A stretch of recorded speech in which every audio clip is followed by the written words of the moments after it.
Welcome, everybody, to this week's episode. We really appreciate you joining us. This podcast really shows us how we can all learn, live, and thrive off of each other. By sharing our knowledge through our conversations, we will impart some knowledge whilst learning ourselves how to progress even further. Here is your host.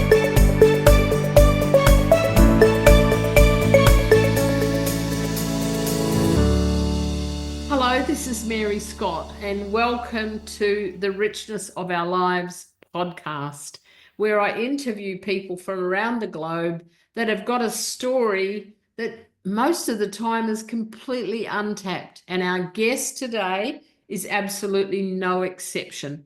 It's an untapped story that I want to share with everyone around the globe. I'm so fortunate to have met this woman. Today, I am speaking to her in Italy, and I'd like to welcome to the stage Olga Bach. Now, Olga, before I say anything else, Olga comes from Poland, moved to the UK when she could, and there's a story in that, so we'll explore it. And from the UK, after nearly 20 years, back to Italy, but there's so much more in the middle. And today we're going to explore the middle bit. Welcome, Olga. Thank you very much. Good morning, everyone. Good to see you. Now, how long did you live in Poland for? That's your homeland. When did you decide to take flight to the UK? So I was in my 20s. I was about 23 when I was I had my PE qualifications. I started to work as a PE teacher in a local, what was called a junior school. I've done all the qualifications required in Poland to become a fully qualified teacher. And it was just a coincidence that when I got my full qualifications in May 2004, Poland joined the European Union and the borders have opened, and I thought I'm going to try my chance, and I went over to the UK to see where life will take me, and it took me to beautiful places. I've met beautiful people. I boosted my qualifications and my language because English is my second language, so it gave me a chance to learn the language properly. I developed as a teacher, and also eventually I found my niche, and I ended up with a PE qualifications in schools for children with special needs, which was just wonderful.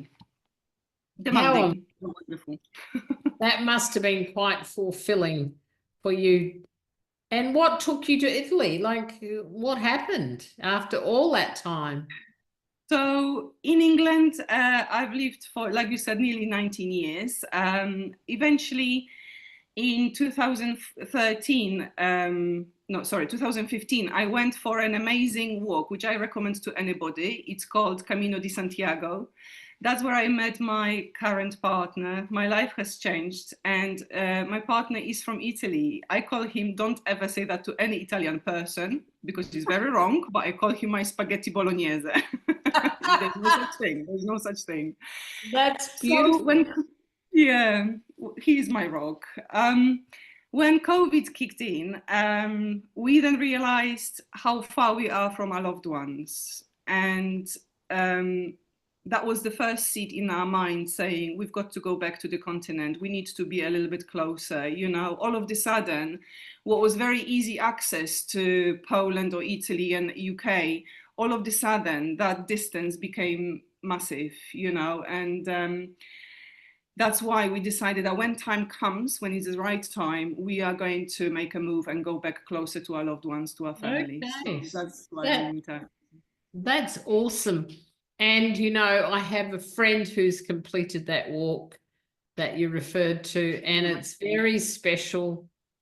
And it is very special. People do it for different reasons. It doesn't have to be religion reason, but it's very, very transformative, if you like. It's a beautiful experience to live. Yeah.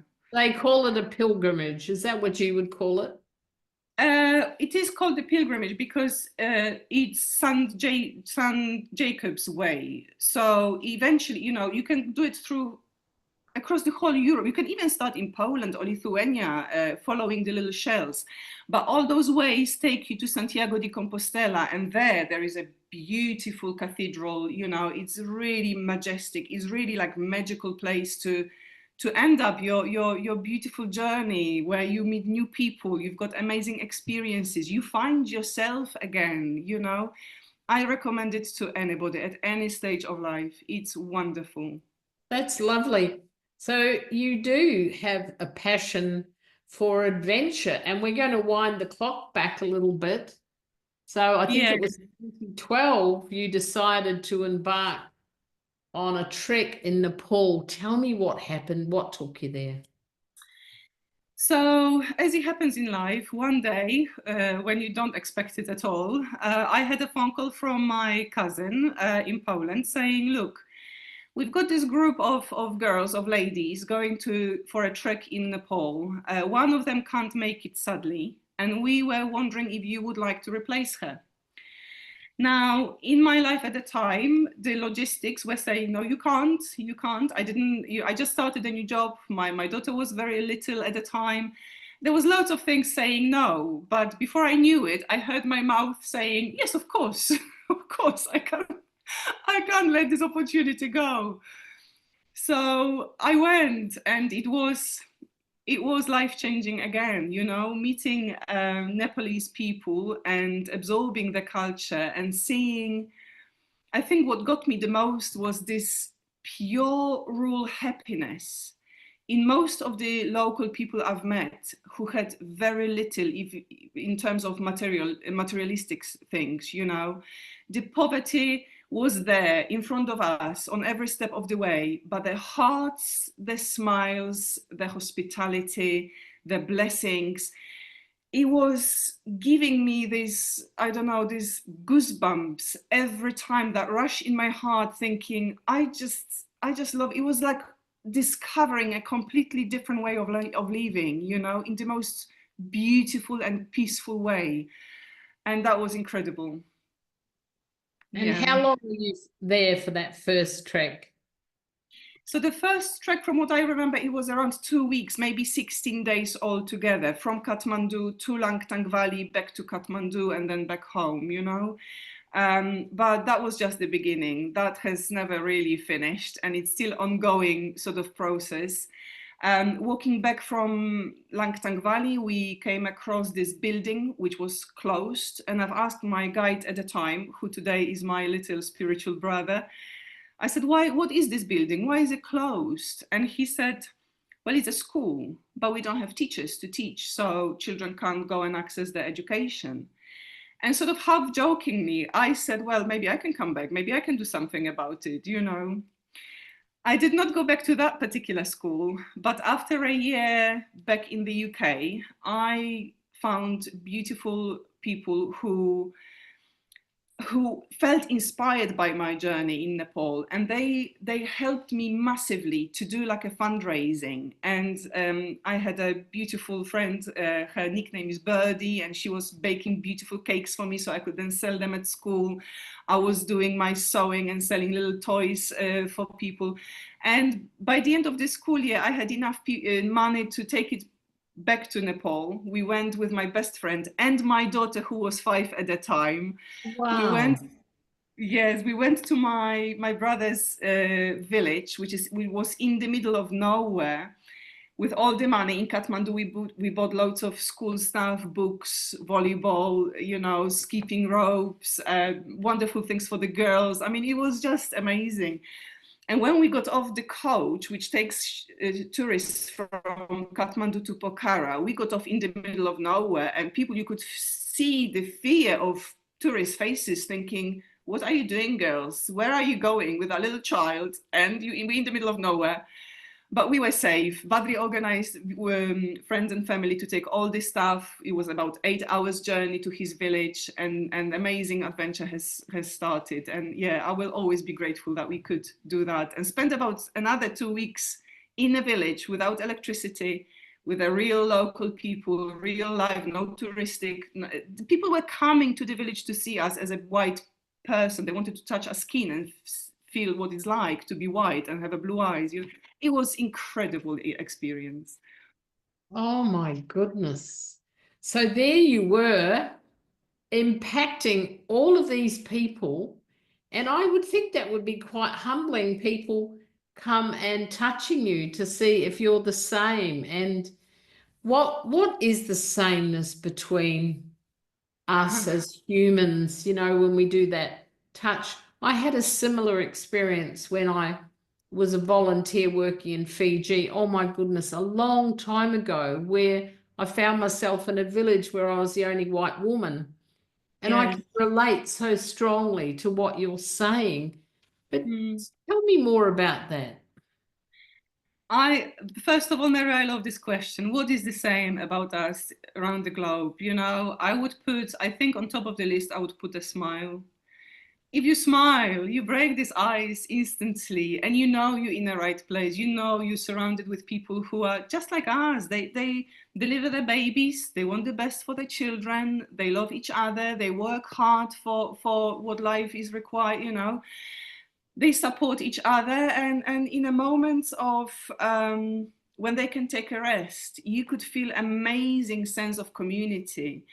One evening we had this community of women, because in Nepal, in a village, once you deliver a baby, you sort of automatically join the community of women. And those women support each other in any aspect of life. And when they have chance, they gather together and they do the most amazing dances and sings, and they just loving life. They just appreciate that time when they can sit down and leave all the worries behind and just be together and enjoy each other company, And again, that you feel the rush of energy of that love growing within you, and you just want to just grab them and cuddle them, and it's amazing experience. Oh, I love that. I think that is so true. A smile, and it joins us like no other moment, no language needed. The smile is the connection. We make eye contact usually. Oh, that's beautiful. So here you are, you've got all these supplies. What happened then? What happened? Did you manifest teachers? Tell us what happened. So in a village, on top of the village, there was this school. Most of the teachers there were members of the families working on a farm, on the fields during the day, and when they could, they volunteered at school. The school was run by the government, so very, very modest. There wasn't much. But we've given all the goods to the children. The headmaster, I've got a beautiful picture of him when he sits in front of the table and he sees all the goods, and you can see how touched he is on his face, They organized like a welcoming ceremony for us. My daughter was giving the little notebooks and pens and pencils to the children. After that ceremony, the house was full of children all the time. They had one skipping rope and they were playing day in and out, clapping hands, singing songs, making things up. It was, for a teacher as well, it was amazing to see how rich those children are in their imagination, what they can come up with very little, In some occasions, when we were giving them soft toys, they didn't quite understand what they're supposed to do with that. They don't know soft toys, So we were teaching them to cuddle it, to maybe brush a hair and stuff.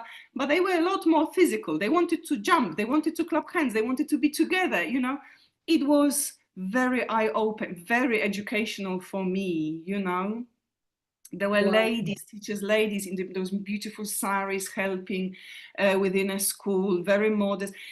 Nepalese namaste or Hindu namaste means I greet God in you. So just by greeting another person, they already recognize the value of the other person. We here, we connected, we are one big network. I can't live without you. You cannot live without me. And it's such a powerful, beautiful information to plant in your heart and take it with you day in and out, wherever you are in the world. It doesn't really matter. Oh, wow. I've gone quite cold. You've got my goosebumps happening. And, it's interesting, when I was a psychotherapist in my private practice, I remember talking to this therapist I think he was from the US, and he said, our job, Mary, is to come from the best in me to the best in my client. And you're saying the same thing, just in a different way. And I love that. And that was a long time ago. But when I heard you say that, I was thinking, yes, he came, I could see him telling me this. And this, we could practice a lot more, couldn't we? To be coming from the best in ourselves to the best in every person that we meet around the planet. But they have the Namaste symbol, which says it all without saying anything. How wonderful. Absolutely. Absolutely. And, you know, being Polish, I do remember my grandma saying an expression where somebody would come, because when I was growing up, it was a lot more common that people would just knock to the door and you would open the door and welcome them. It doesn't happen that much these days, but my grandma always said, a guest at home is God at home. Oh, wow. Lovely. Yes. And that is so similar to Namaste, isn't it? Yeah, It's like, it is. yes, Yes. I'm so happy you're here. Yeah, and I was brought up in those days too. You would just go visit your neighbour, and the just door like would be open, and you'd go in and say hello. We'd have a cup of tea, and we would engage and sit at the table and talk about our day. And we seem like we've come a long way from that and lost some of, I'm going to use the word magic, because engagement is magic if we take the time. I think you started the ball rolling, and it's interesting what you're saying. So the teachers worked in the fields and then they volunteered in the school, but the government ran the school. What happened then? What's happened to that school? Give us a little bit of a rundown. So, I mean, we had to leave after around 2 weeks, obviously.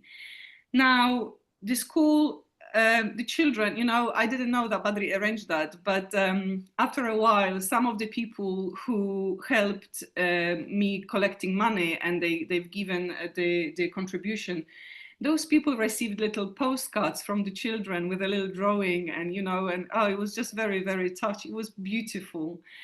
Sadly, in 2015, when Nepal faced the massive earthquake, that was, I don't know, protected by some sort of forces, because the earthquake happened in, I think it was Sunday, and Saturday, sorry, and Saturday it was a day free of school.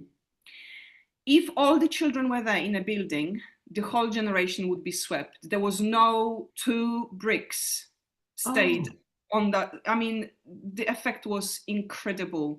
But luckily, that particular day, all the children were at home.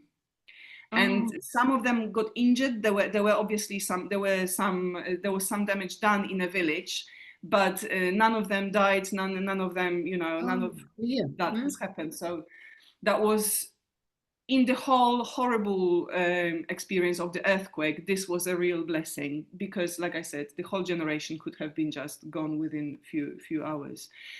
So these days, because me and Badri, we do take groups for treks in Nepal. Some of those children, they have been our porters, for example, you know, and what I remember as a little pumpkins, they would come to me saying, Namaste, Olga. And it took me sometimes a few minutes to recognize. I said, oh my gosh, this is you know.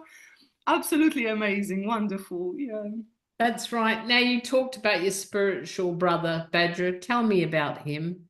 How did you connect? And you've had a long friendship, you and him, and you work in partnership, if that's the right word. It's way more than a partnership. But you work together in a blessed way. I think that's a better way to put it. Tell me about your relationship with him.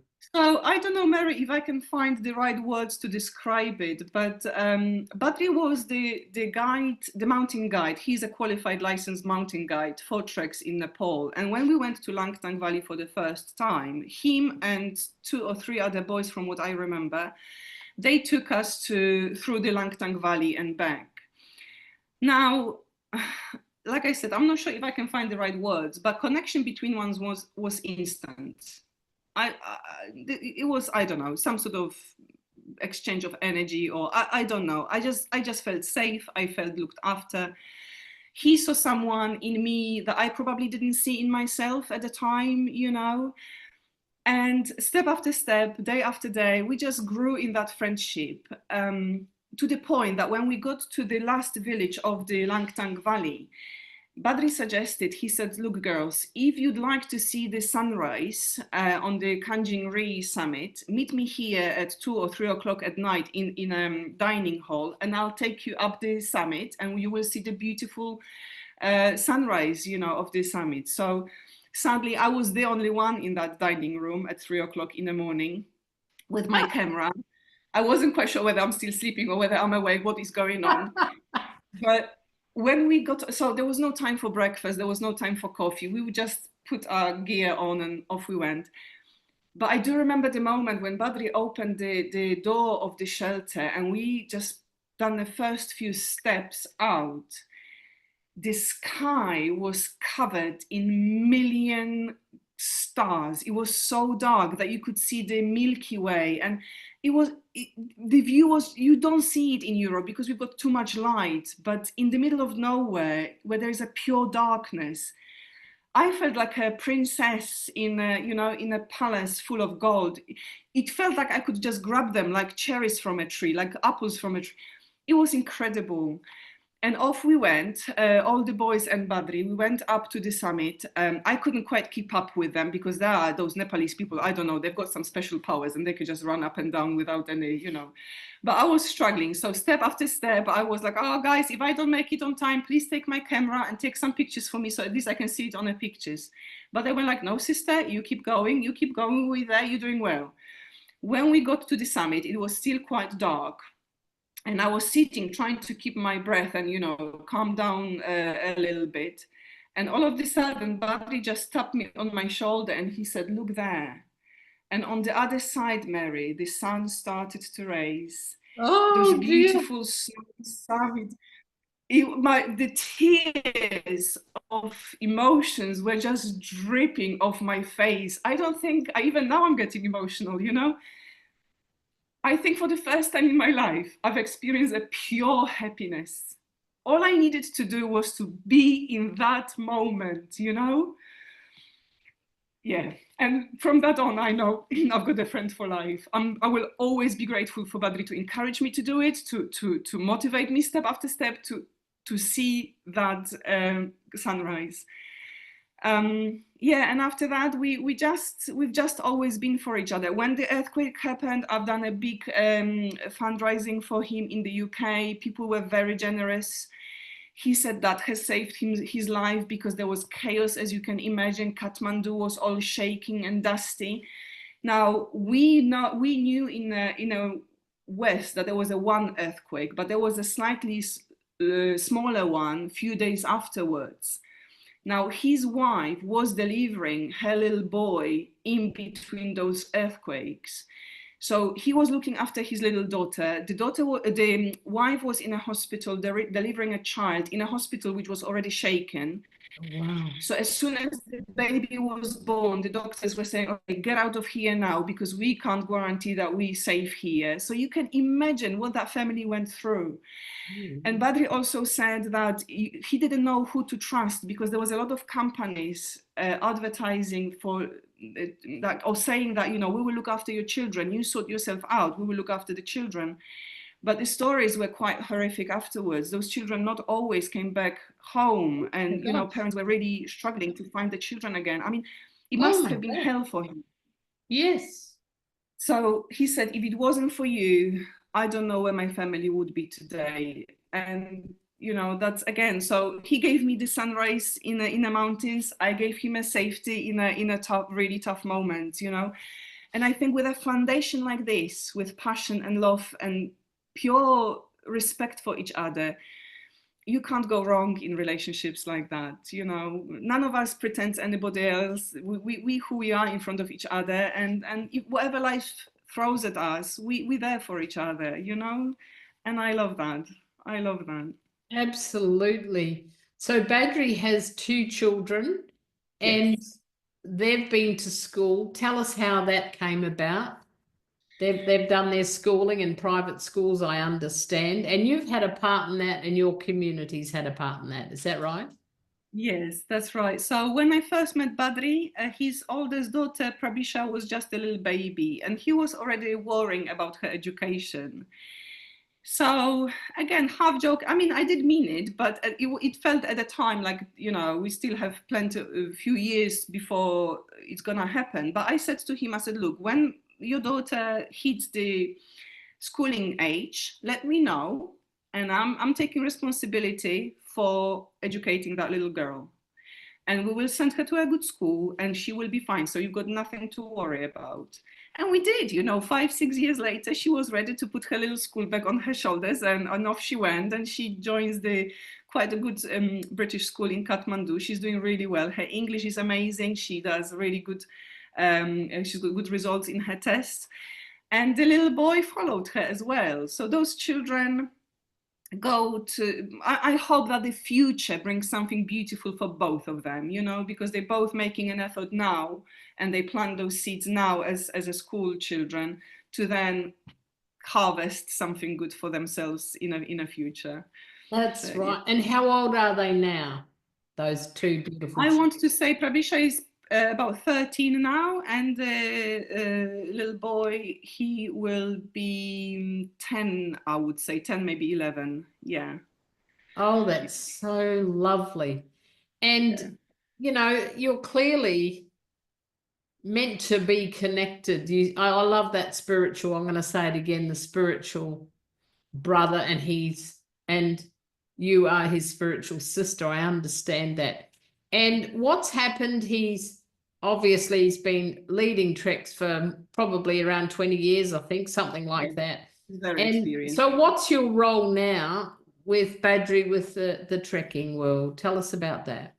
So Badri, being a licensed mountain guide, he decided to stand on his own feet. It was his idea to call me a sister, because in his beliefs, and coming from a Hindu culture, he says the only difference between us that we're from two different mothers, but our hearts beat in the same rhythm. And it was just incredible. So he wants to stay on his two feet and build his business so that he can provide for his children and for the family. And he is an incredible guide. My role is to help him with English, because his English may not be as communicative as he is good enough, but he sees a little bit more help in my skills. And I try to gather groups for him of the Western tourists and trekkers, to build groups of 10, 15, however many, and then go to Kathmandu to meet Badri and do the treks with him. On occasions, I go there as well. Depends, what group and whether they are my friends or friends of that varies. But we've done quite a few amazing treks. Just recently, Badri led, I couldn't go sadly, but Badri led a group of 15.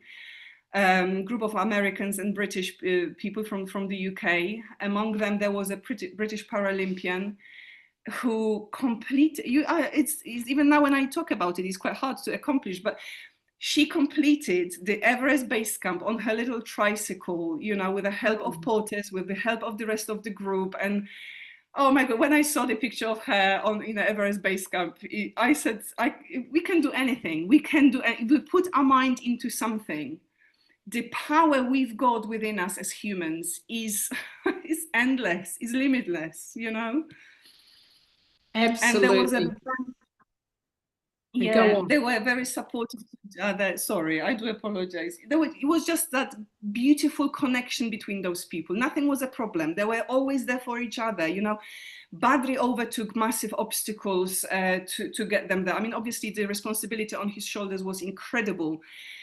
But again, with the power, if he was in trouble, he would call me and say, sister, I need your help, I need your help. And I would I know it may sound a little bit spooky, but I would send all my energy across to Nepal to do what he needed to do. And we always came up with solution. We always been blessed with either people or circumstances which help us to make it happen, which at the time when the obstacle occurred, you would think that's it, we can't do it. It was impossible. And yet we managed. So yeah, it's the power of love. That's what I keep saying, is the power of love.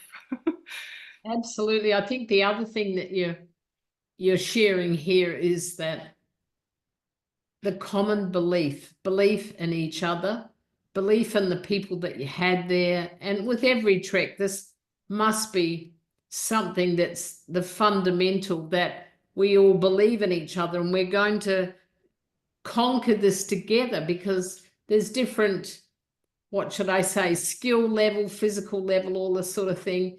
And how often do you go to Everest Base Camp? Was that a kind of a one-off? Because you do lots of different treks. How often do you do Everest Base Camp? So that was a second occasion. On a first occasion, that was a beautiful story as well. On the first occasion, I had a phone call again from a person. It was a Polish person, but he lived in Germany. He was a holistic doctor, helping many women and men with various conditions where traditional medicine couldn't help anymore.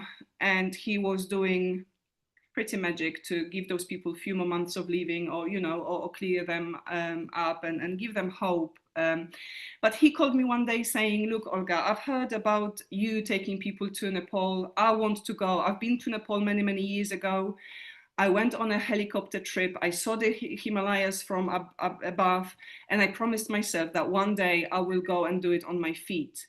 And he said, I'm in an age now that I know if I don't do it now, I'll never do it. And over the years, nearly every season, I was thinking maybe this year, but I always dedicated myself to my patients, so I couldn't go because they came first.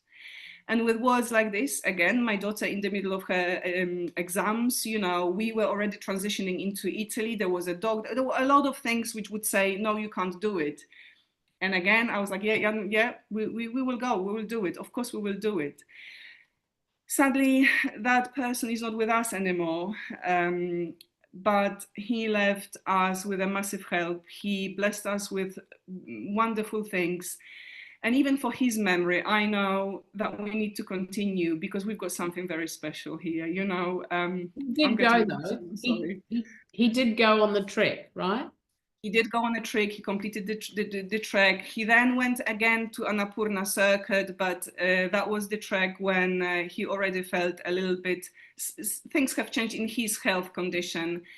And shortly after he came back from Annapurna, his health went downhill. And he was fighting for every day, but today he's not with us. But when he was still in a hospital bed, he called me and he said, Olga, I'm going to sponsor a website for you. Please continue. Thank you ever so much for being there for me when I needed you. And I can't talk about it, Mary, because I'm getting emotional. I know that we have something very valuable between me and Badri and people we managed to take to Nepal so far. And I'm sure there is many beautiful souls still waiting to go and experience that, any trek, because it's not just Everest Base Camp. There are many other treks as well. That's right. I mentioned that because of that very specific trek that you went on, but I'm interested. You clearly have this love for the country, the people. Your hearts are connected spiritually and in every aspect. Yeah. What's your favorite trek? If you and I were to go there tomorrow, tell us about your favorite trek. Paint the picture for us. So about 2 years ago, we went to Manaslu Circuit trek. And that is beautiful in a way that it's a lot calmer than Everest. Everyone wants to go to Everest Base Camp, but Manaslu it offers this space and quietness and calmness. But what was amazing about Manaslu Circuit, you get to the point where it's already quite high up, about 4,000 meters, and you sleep in this tiny little shelter. It's just basically a floor and your sleeping bag. And you need to get up in the middle of the night, ready to go even higher up, but it's dark. You only have tiny little breakfast, like a little porridge or something very modest to eat quite quickly. And then you that's the whole magic of it, that you slowly, already in a snow, go to the highest point of the trek. And while you're doing this, slowly, so your breath, you're all in agreement with your breath, with your physical condition, and anyone can do it. I know that anyone can do it. All of a sudden, again, the sun starts rising and you're in the middle of this experience, and those summits are getting golden and pink, and before you know it, and you think, okay, I'm tired, but the surroundings are telling you, you can do it. You are unique. Come on, keep going. And you keep going. And all of a sudden, you reach the point, and the level of happiness, that sense of achievement, that sense of rediscovering yourself, whether you experience Trekker or whether you're doing it for the first time in your life, I think the feeling is exactly the same, It's like, I can do anything in life if I allow myself to experience this. Everything is absolutely possible, And even porters, I remember we had a porter who was 17 years of age, beautiful soul, and he was helping, because that's how treks work, that porters take the heavy luggage on their shoulders. And I remember him dropping the backpacks on the snow when he saw that we reached the summit, the highest point. And even he was dripping in tears, He said, yeah, this is just so beautiful, And we gave each other hugs. And you've got to experience this because words cannot always express exactly what it's like. But being in the middle of it, I don't think you can ever forget that feeling. And that's what empowers me, that when life throws lemons at me, I've got those memories to go back and remember that I can be happy. Remember, I'm getting emotional again. Remember, I can be strong. Remember, I can be inspiring and inspired as well, To me, it's priceless. It's a fuel for life to me. That's beautiful. Oh my gosh. I've spent the entire interview going from goosebumps to heat to cold to just, I'm with you all the way. I liked what you said there, Olga. You said inspired and inspiring. And I think that's where I'd like to leave it today, to be inspired and be inspiring. And I believe that's absolutely what you're going to do to our audience today.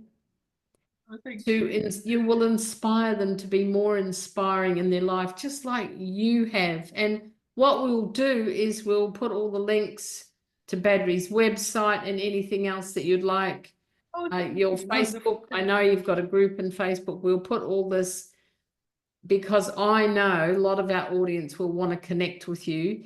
You have brought the name of this podcast to life in a big way, the richness of our lives. It has been a beautiful and rich experience for me to sit with you today and be blessed by your story, your courage, and just your love of life and what's possible.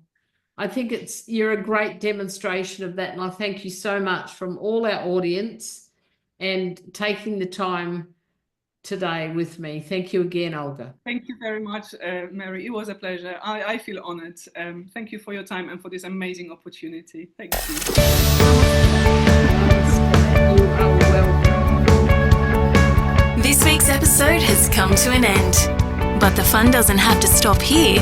If you have any questions, suggestions, or feedback, head over right now to Twitter and Facebook and like, share, and get involved. Join us next time.